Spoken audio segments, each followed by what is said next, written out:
What's up, family? Gerald the Bossman here. You're tuned into the Bossman Show on AM 1010, AM 1430, 1055 The King. Let the King out at 105theking.com and the Bossman Show at bossmanshow.com. Hit me up on Instagram, The Bossman Show, Twitter at Bossman Show, and Facebook, Bossman Show. It's the Bossman on your radio. Listen to the Bossman Show with your host, JR, Saturdays at 9 a.m. right here on AM 1010, The King. What's up, good people? BetOnline is your number one source for all your betting needs. The latest odds, lines, and matchup reports for baseball, boxing, golf, and more. BetOnline continues to be the fastest and easiest way to place your wagers, including live betting and your favorite casino and card games available to play right from your phone. Head to the website or use your mobile device to sign up today and get in on the action. Remember to use your promo code BELIEVE, B-L-E-A-V, for your 50% welcome bonus on your first deposit. BetOnline, where the game starts.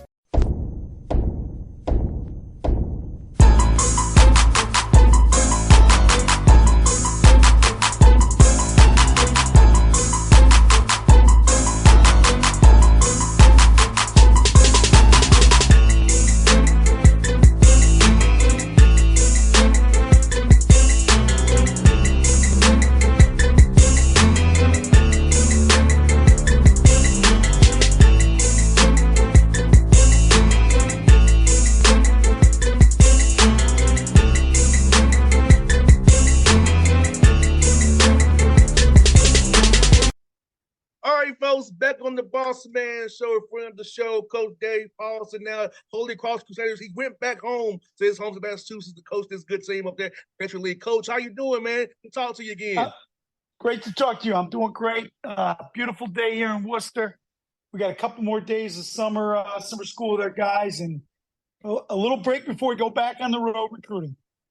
I hear that, Coach. You know, I saw your old guy, Keith Ergo, this week at Lake Point, man. Tell me about Ergo's energy, man. I've talked to the Lake Point, man. He got me fired up. Just want to go talk to him at the event, the other Army event this past weekend. Talk about work for him, his energy, what he's going to do before them going forward, man.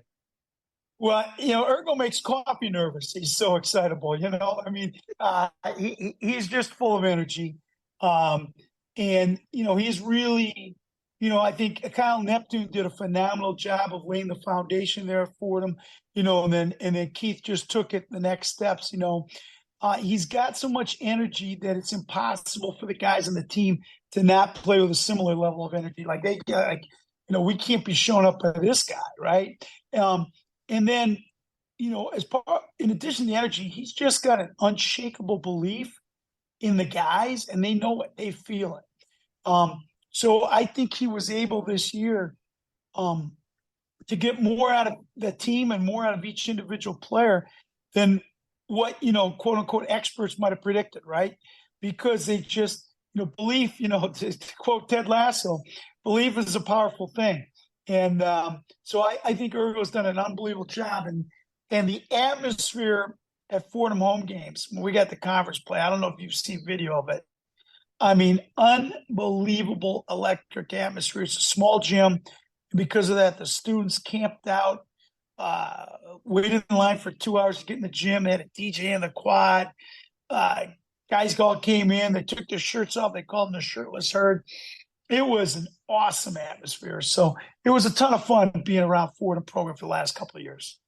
100%, and now you get to come Holy Cross, a great job in Metro League, one of the best jobs in the league, in my opinion. So somebody has an opportunity that really kind of stuck with you to want to go up there, come back home, and take over this program and help get this team to winning Metro League titles again, try to beat Matt Langle up there at Colgate. Yeah. Me and 8 other coaches trying to figure out how to beat Langle. He's certainly he and his staff and the guys there at Colgate has certainly set the standard.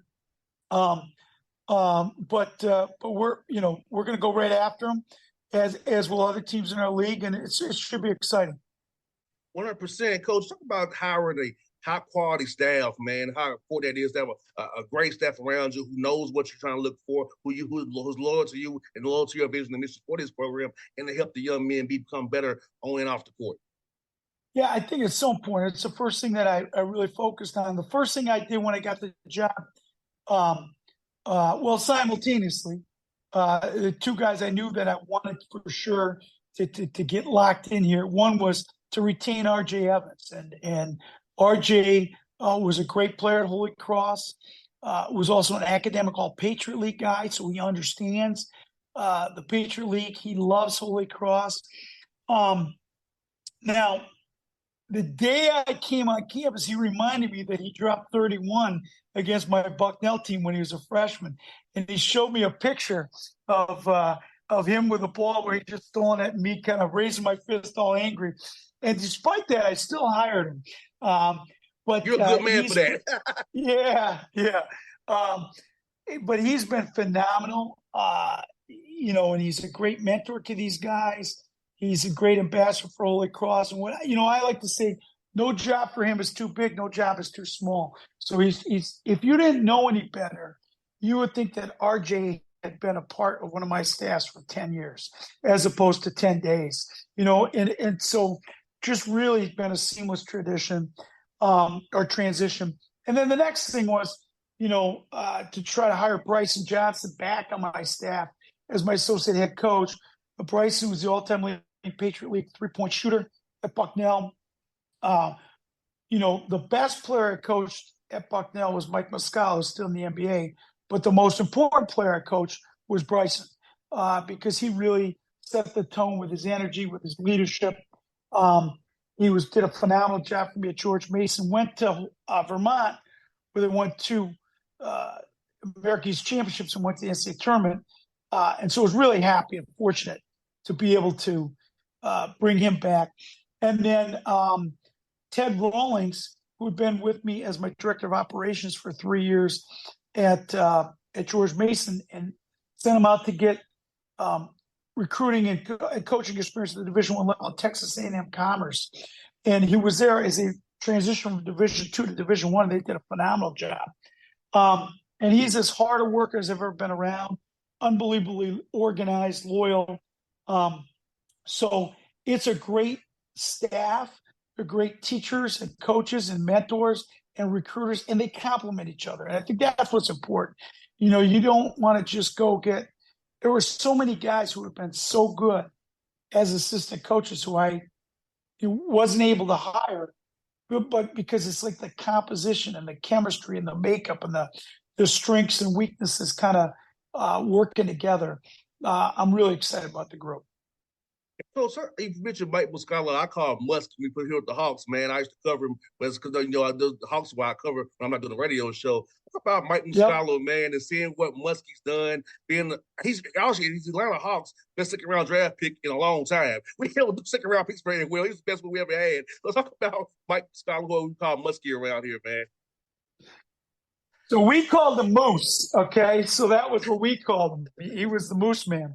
And people would make like little moose horns when he knocked down shots at Bucknell. And, it's just so cool to see a guy, that, really we were the first Division I scholarship offer at Bucknell. And, he wasn't highly recruited. He wasn't a sneaker circuit thing. And I had him at Bucknell, and it was halfway through, the fall of his freshman year. I'm like, oh my God, we got something here. Because in addition to the skill and the size and the ability to touch, he was relentlessly competitive.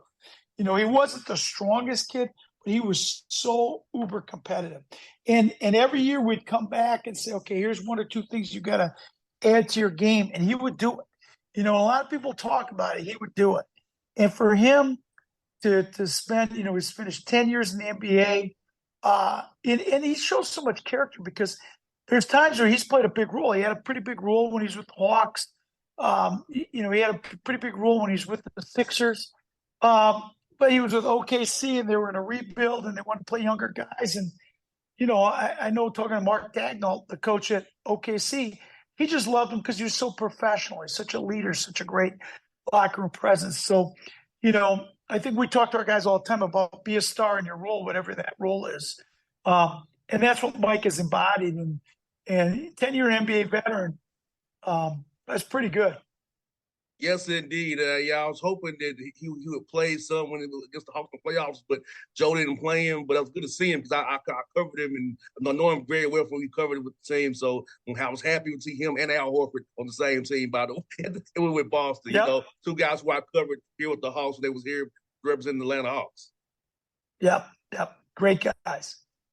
Now, Coach West, man, how has the workouts been for you guys? Getting your guys to establish your culture, establish how you do things. How much has it been put in star versus working on their games and individual to get them ready for fall here? It's been a blend. So we've certainly been working on individual skills with them because I think that's just the building block. And this is the time when you can get better as an individual player. But we have tried to install some things offensively, just for some concepts, so that they understand. I think defense is most important, but offense is the most intricate, right? And so, I tell them all the time, don't get the wrong impression. We haven't worked a lot on our defense because trust me, we're going to be doing it every day come the fall. But the nuances and the intricacies of playing offense and playing off of each other and being able to read and react, this is a good time to do it. And it also has enabled me to get a better sense of, okay, what do I have here? And who are going to be our guys that, we can really rely on. And then they go home. Now they've got 6 weeks to work on some stuff. And then I've got 6 weeks to really, in more detail, I could finally take a breath, say, okay, now let's plan for the season. Now I have a pretty good idea what I have to work with. Now, how do we want to structure everything offensively and defensively? 100%, Coach. And Coach, how much do you mix in showing the guys clips of the NBA on synergy to kind of show guys who they can play like and who got guys they can emulate so they can be better on the court in their roles, and we say start in their roles that you may envision for them to have going forward? Well, you know what? We'll do that more during the season. But what we have done is in our 6 weeks, we have 5 pillars of our program, our core values. And the first week, we had the assistant coaches present on those pillars. And then the other 4 weeks, we just finished up last night, 3 or 4 guys on the team, they presented the whole team about the pillars and what does it mean on offense and what does it mean on defense and what's the definition, what's it mean in the community. And we would really encourage them, go get clips. And so there are a lot of clips of Draymond Green and talking and communication, or Kobe Bryant in terms of toughness or relentlessness, or just, Kyle Lowry, how many charges he takes, and guys diving on the floor for loose balls. And Kobe, they're winning by 30, and he turns the ball over and runs the guy down and blocks his shot. So we really, more than the style of play, we try to show them or have them show each other clips from the NBA of guys buying into these values that are the precursor to having any kind of sustained success on the court. I think Coach Paulsen, the NBA Finals with Denver and Miami embodies all what we're discussing. Those two teams that are on the court playing the right way defensively, playing hard, game plan, discipline, all the things that you want a basketball team to be. I feel like Denver and Miami embody what you want a team to be. There's truly two teams who are about winning. In all costs, it's been about team, been selfless, doing what's best for the team, not myself. Yeah, there's no question. And, one of the things that I try to do is give NBA terms to stuff we're doing. And so some of the offensive concepts where we kind of play through a small ball 5. So we could either call it Jokic or Bam. And we just went with Bam because it's one syllable. It's easier for me to yell out. But we did talk about that. We watched a couple of times. We get some pizza and, don't tell our nutritionist, but maybe some wings up here in the office and watch some of the NBA finals together. Just team bonding. But But, and then so I'm like, hey, what's that? Oh, that's the lay action. Oh, yeah, well, that's what we run. Just to like, oh, yeah, so they can see, oh, that's some of the stuff that, the Heat's running or Denver. That's what we're doing as well. Yes, it's so beautiful to watch, and it's good that your young men are getting to see that. And for you, Coach Paulsen, with this new transfer portal NIL world, how does it affect you in the Patriot League? Because I know when you might get guys good after a while, then the big boys come calling for them, try to retain those guys and show them that, hey, if you can play well, the scouts will find you. You might go to Power Five school, you become off the bench, then you won't get drafted or get looked at all. I'm going to have them talk to you, okay? Because that's the pitch, right? There's two things to it. One is, Holy Cross is a top 30 small liberal arts college in America. This is a transformational experience academically. It's got an alumni network that is second to none. And so really, and we're going to see what we can do in the NIL space, but our guys' NIL comes when they graduate.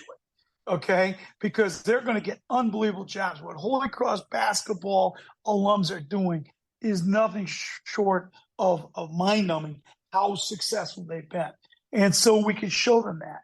And in the recruitment process, you want guys not just to come for the basketball, but to come for the totality of the experience and really be, enmeshed on this campus. But by the same token, when I coach in the Patriot League, in 1 year, we had two guys drafted, C.J. McCollum and Mike Muscala. And I coached for 6 years in the A-10. We never had two guys drafted from the A-10 at the same year. So you're right. If you can play, they're going to find you. And I think you get better taking the game-winning shot. And if you miss it, coach calls your number again. And there's been plenty of studies. I think the average, every average guy who transfers, every time he transfers up kind of one level, his points per game going down by like 4 or 5 points per game. His usage rate, according to Synergy, goes down a high percentage. His minutes are reduced by 10 to 15%. So like, the grass is not always green.